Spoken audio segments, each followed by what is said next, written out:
Hello, this is Kevin Wacknov. I'm going to teach some Tai Chi, the first three moves of the Chen family old frame first routine form.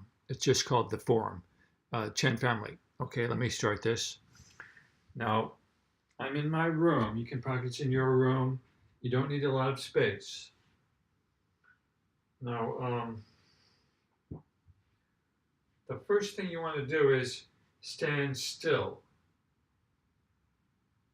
It doesn't matter exactly how at first, just stand still and relax.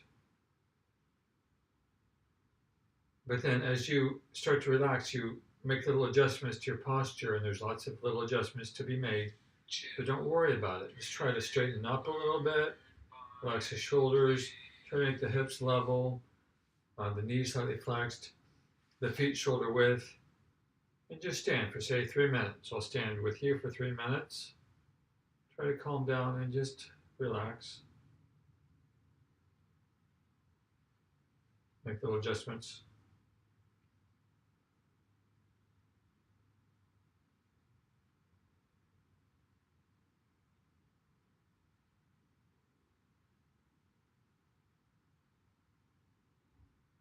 Now don't make the adjustments I'm making, make the adjustments that you need to make to stand up straight and feel solid inside.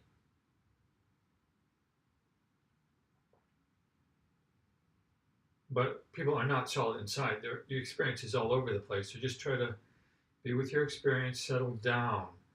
Tai Chi is about finding the ground.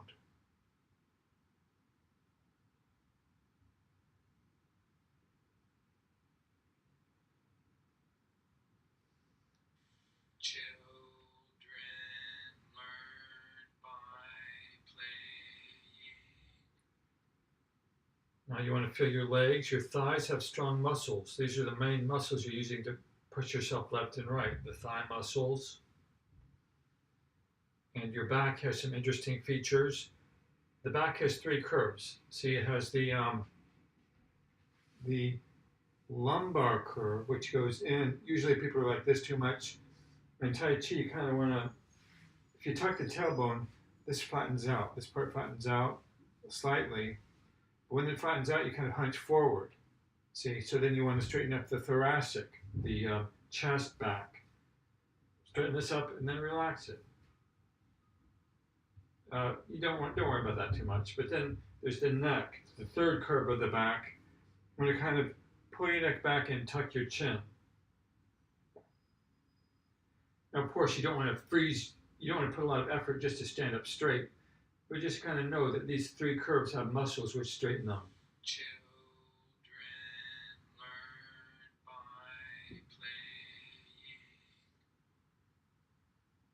playing. Okay, so before you start Tai Chi, you always want to stand up for a while and just feel your body and relax. Okay, now I'll show you the first three movements from the front.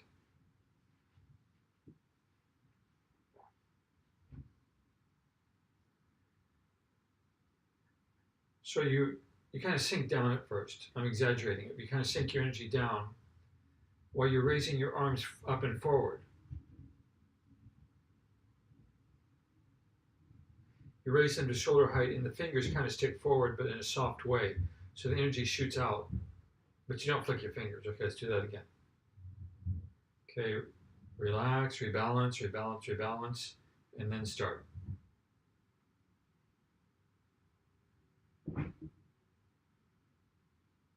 Two more times.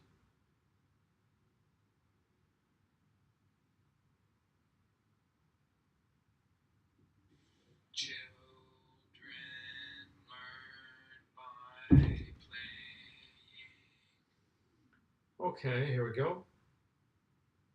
I'm sinking my body down slightly, my arms are going forward. Okay, now here, you shift your weight to the right, shift your balance to the right, lower your elbows, hang it, palms are facing the ground, kind of push down. You're pushing your opponent's arms down. There's always some martial idea to Tai Chi because it's a martial art. Now you're slightly on the right, and you push the person away to the front left. Okay, does everybody see how that's done? Okay, one more time.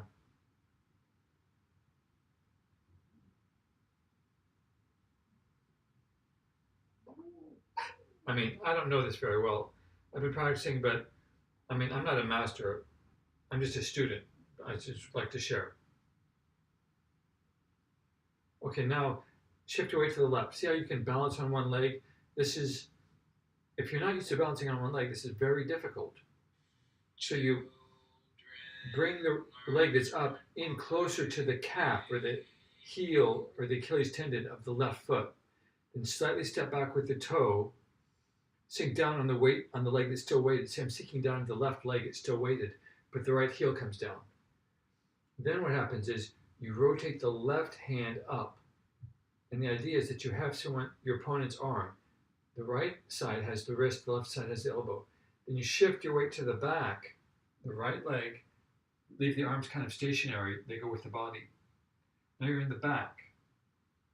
So what you do is you balance on the right leg. You raise the left leg. This is difficult at first.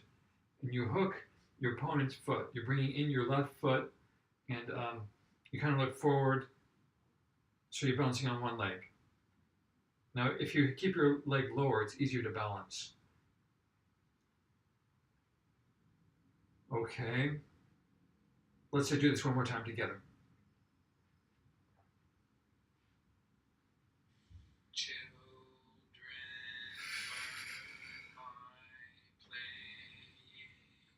Sink down, raise the arms. Drop elbows, weight goes to the right side. Push left, front weight goes left. Balance on left leg.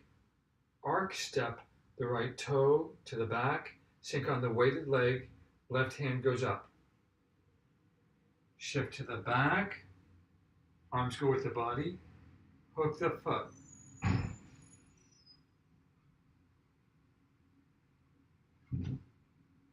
Okay, let's do this one more time.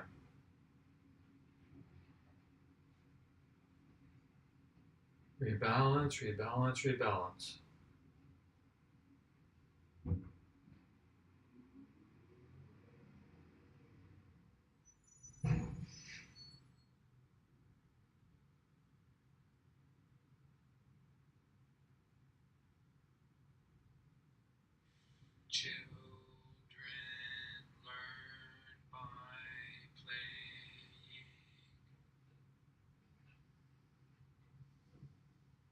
Okay, now here you sink down onto the weighted leg. Step left in front, heel first, toes face forward. Then you make the elbow go forward, shift forward. You're elbowing your opponent in the ribs. Sink into the left leg. Right arm kind of comes down. This is the end of the first posture.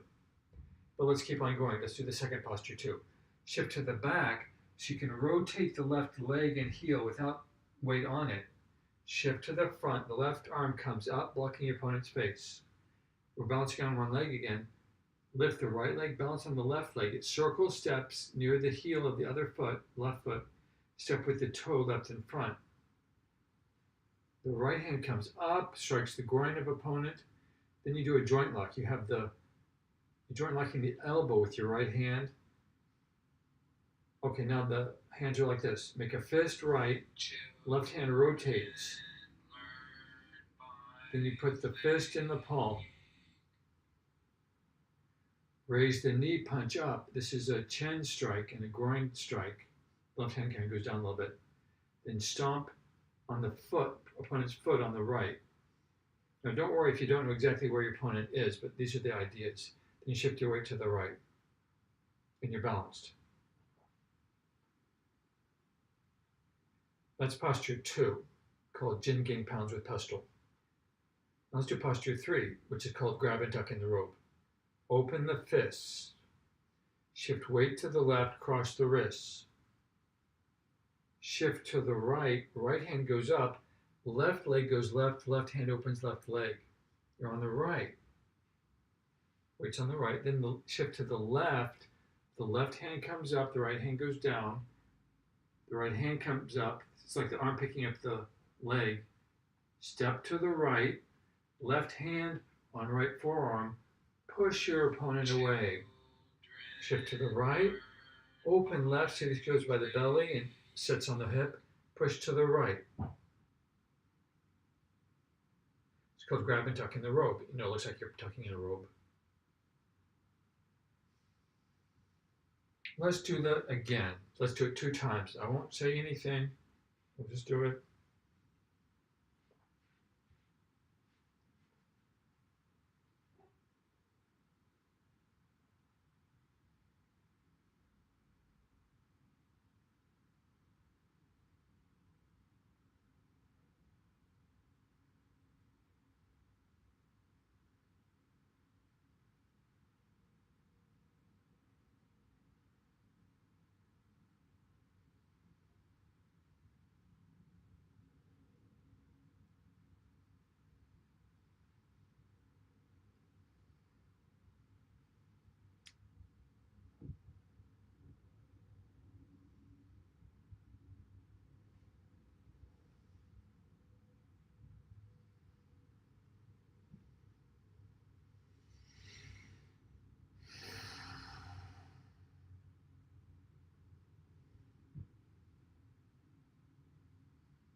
Okay, now you'll probably notice that the legs are kind of strange, funny in Tai Chi.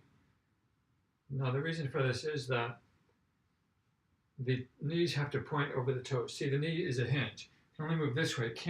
You can't rotate it. You can only hinge this way. You can only hinge this way. So when you're stepping, it's like a hinge, a one-dimensional joint, unlike the shoulder or the hips, which are two-dimensional pivots. So I'm going to talk about my legs now. Knees are bending, sinking on the right. Now, I'm getting ready to open these hip flexors because when I push to the left, this hip opens and this hip closes so that the waist is turning slightly. But I'm angling these muscles here in the hips so that the knee always points over the toe, so there's no torquing of the knee. There's no twisting inappropriately. So I sink and open this joint. The muscles are active. See, the knee as I retreat still points over the toe, knee points over the toe on the right.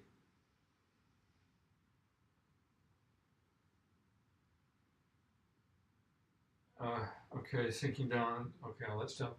Shift to the left. So these muscles it's called the dong, which is a funny name because it sounds like a penis, but the dong, in Chinese means the waist and the quad, the muscles down there, the angles down there, it has to always be open so the knees point over the toes.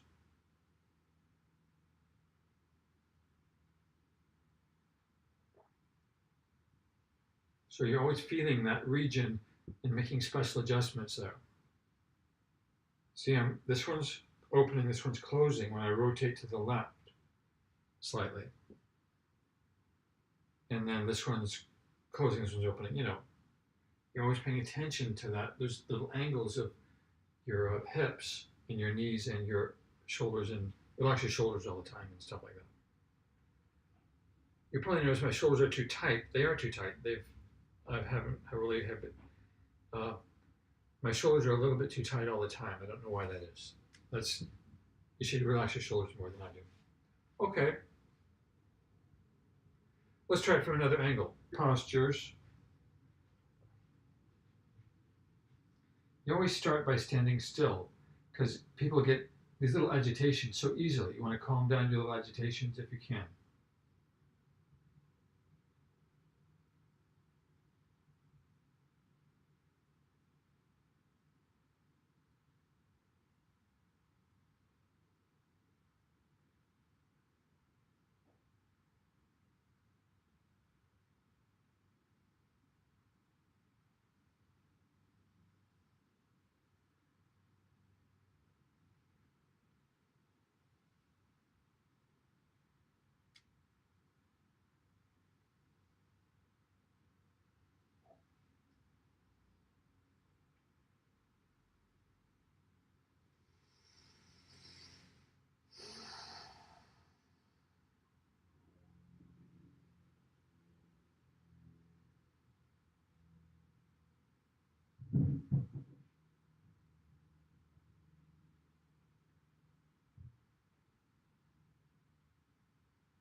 One more time. Let's do it from this angle one more time. You're looking at it from my right side.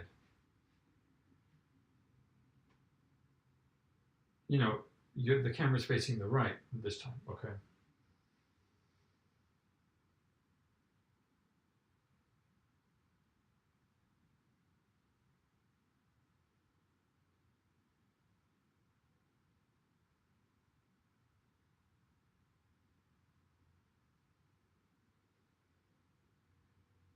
Now the hands are kind of together. It's kind of like a paddle shape. The fingers are together, and they're slightly curved, slightly flexed, but kind of like a togetherness of the paddle hand. It keeps you focused, and you feel the middle finger more than any of the other fingers. It keeps you long and straight. It's like your spine. Keeps you focused on the intention and the partner you're practicing with. There's always an imaginary partner because it's a martial art. You have a sparring partner all the time when you're practicing even alone. It's called shadow boxing because your opponent is like a shadow. Okay, now let's try it from the back. Here's what it looks like from the back.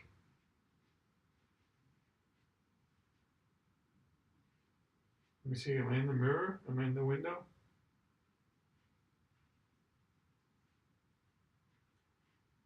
Okay, always start by standing still.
Shadow.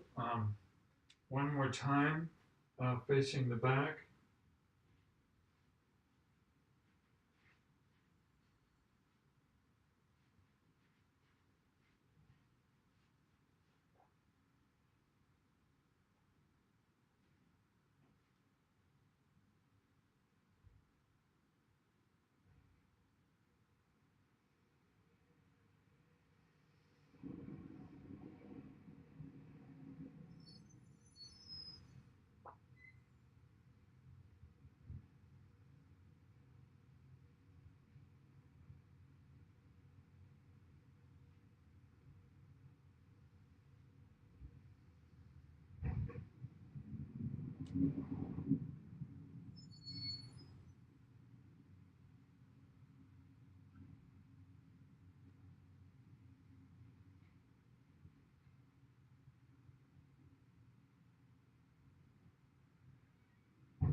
Pushing the partner away right, hand on the hip left. It comes near the belly, pushing to the right.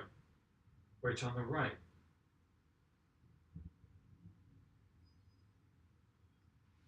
Okay. Now let's try it from the, I have to check my computer 1 second, please.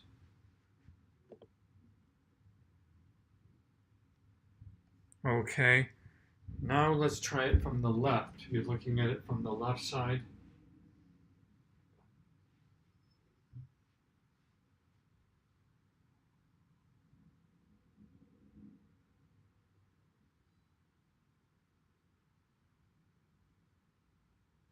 Person comes in. They try to push. See, someone's trying to push my chest. So I separate their arms with my hands, push down on their wrists. So they're down now. Their arms are down. I push the person away to the left. Then when you push somebody, they're going to get angry. So they punch. Redirect the punch. Hook their foot. Sink down left. Elbow into the rib cage. Shift back left. Block the face.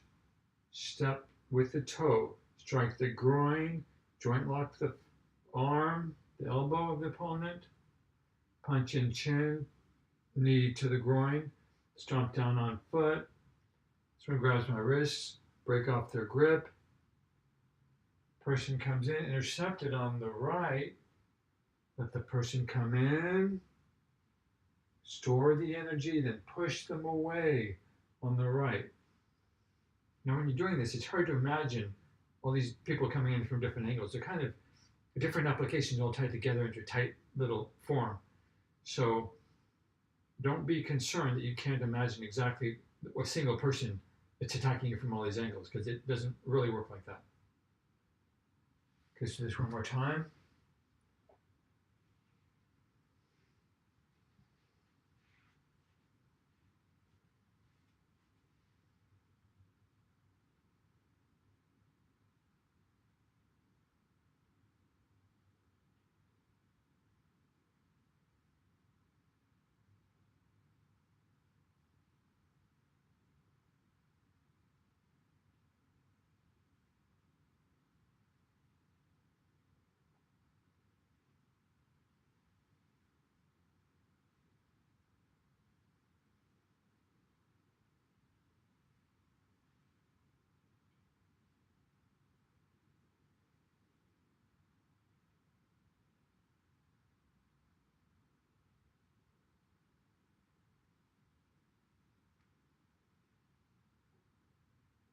Now, if you can stomp hard, that's okay. I prefer to stomp softly because my knees are very sore.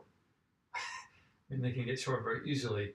It's not just from Tai Chi, but Tai Chi can make your knees sore, but that's not exactly why my knees are sore.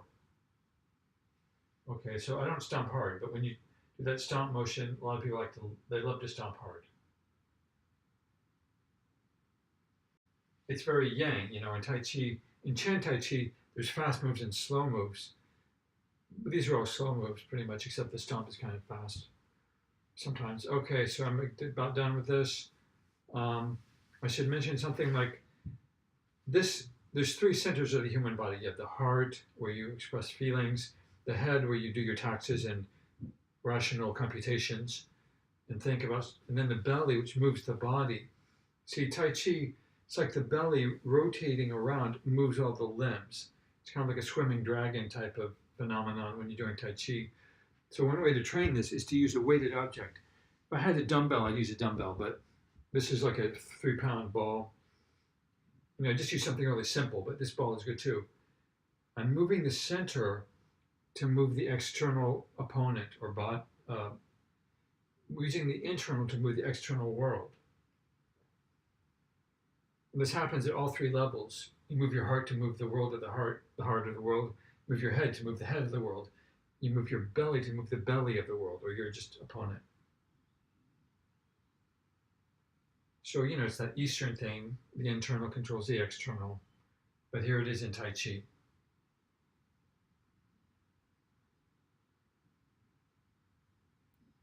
Okay, so that's one circle. That's one circular path. And another circular path, we're just training using the lower body to move everything. Using a weighted object helps you train the internal control with the lower center.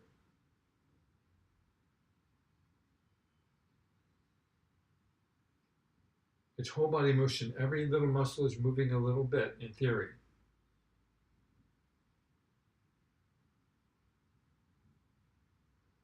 And what's the circle we missed?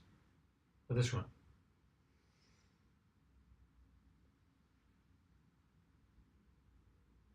I use a simple weighted object. You don't need to use a fancy bowl like this.